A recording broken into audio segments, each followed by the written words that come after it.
اعوذ باللہ من الشیطان الرجیم بسم اللہ الرحمن الرحیم وَإِذْ قَالَ مُوسَى لِفَتَاهُ لَا أَبْرَحُ حَتَّى أَبْلُغَ مَجْمَعَ الْبَحْرَيْنِ أَوْ أَمْضِيَ حُقُبًا فَلَمَّا بَلَغَا مَجْمَعَ بَيْنِهِمَا نَسِيَا حُوتَهُمَا فَاتَّخَذَ سَبِيلَهُ فِي الْبَحْرِ سَرَبًا۔ اور یاد کرو جب موسیٰ نے اپنے خادم یوشع بن نون سے فرمایا کہ میں سفر جاری رکھوں گا جب تک دو دریاؤں بحر فارس و بحر روم کے ملنے کی جگہ نہ پہنچ جاؤں یا صدیوں تک چلتا رہوں گا۔ حضرت موسیٰ علیہ السلام کو علم ہوا کہ حضرت خضر علیہ السلام کے پاس ان سے زیادہ علم ہے، تو آپ نے اللہ تعالیٰ کی بارگاہ میں ان سے ملاقات کی خواہش ظاہر کی۔ فرمایا گیا کہ وہ مجمع البحرین میں رہتے ہیں، وہاں کی نشانی یہ ہے کہ آپ کی بھنی ہوئی مچھلی زندہ ہو کر دریا میں چلی جائے گی اور پانی میں سرنگ بن جائے گی، وہی ان کے ملنے کی جگہ ہے۔ چنانچہ آپ اپنے خادم حضرت یوشع بن نون کے ساتھ مچھلی لے کر روانہ ہوئے۔ پھر جب وہ دونوں ان دریاؤں کے ملنے کی جگہ پہنچے، وہاں ایک پتھر کی چٹان کے قریب آرام فرمایا اور بھنی ہوئی مچھلی زندہ ہو کر پانی میں اتر گئی۔ یوشع علیہ السلام بیدار تھے اور وہ یہ دیکھ رہے تھے، مگر جب موسیٰ علیہ السلام جاگے تو وہ آپ سے یہ واقعہ عرض کرنا بھول گئے اور دونوں وہاں سے آگے روانہ ہو گئے اور اپنی مچھلی بھول گئے، اور اس مچھلی نے دریا میں سرنگ بناتے ہوئے اپنا راستہ لیا۔ فَلَمَّا جَاوَزَا قَالَ لِفَتَاهُ آتِنَا غَدَاءَنَا لَقَدْ لَقِينَا مِن سَفَرِنَا هَذَا نَصَبًا۔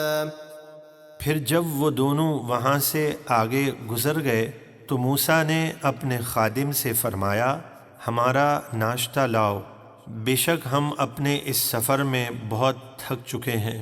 قال أرأيت إذ أوينا إلى الصخرة فإني نسيت الحوت وما أنسانيه إلا الشيطان أن أذكره واتخذ سبيله في البحر عجبا۔ خادم نے معذرت کرتے ہوئے عرض کی، بھلا دیکھیے تو جب ہم نے اس چٹان کے پاس آرام کیا تھا تو بے شک میں مچھلی کو بھول گیا اور مجھے شیطان ہی نے اس کا ذکر کرنا بھلا دیا، اور مچھلی نے عجیب طریقے سے دریا میں اپنا راستہ بنا لیا۔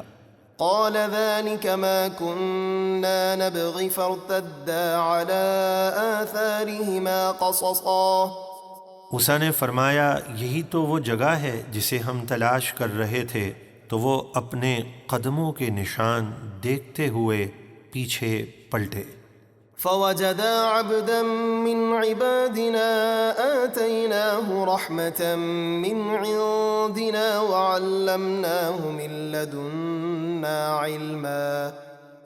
تو انہوں نے ہمارے بندوں میں سے ایک بندہ یعنی خضر علیہ السلام کو پایا، جسے ہم نے اپنے پاس سے رحمت عطا کی اور اسے اپنا علم لدنی سکھایا۔ قال له موسى هل أتبعك على أن تعلمني مما علمت رشدا۔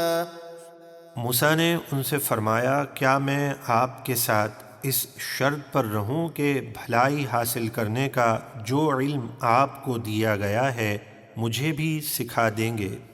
قال إنك لن تستطيع معي صبرا وكيف تصبر على ما لم تحط به خبرا۔ انہوں نے فرمایا، بے شک آپ میرے ساتھ ہرگز نہ ٹھہر سکیں گے، اور اس بات پر آپ کیسے صبر کریں گے جسے آپ کا علم محیط نہیں۔ قال ستجدني إن شاء الله صابرا ولا أعصي لك أمرا۔ موسیٰ نے فرمایا، اگر اللہ نے چاہا تو آپ مجھے صابر پائیں گے اور میں آپ کے کسی حکم کے خلاف نہیں کروں گا۔ قال فإن اتبعتني فلا تسألني عن شيء حتى أحدث لك منه ذكرا۔ انہوں نے فرمایا اگر آپ میرے ساتھ رہتے ہیں تو مجھ سے کسی چیز کے متعلق مت پوچھیے گا جب تک میں خود اس کا ذکر نہ کروں۔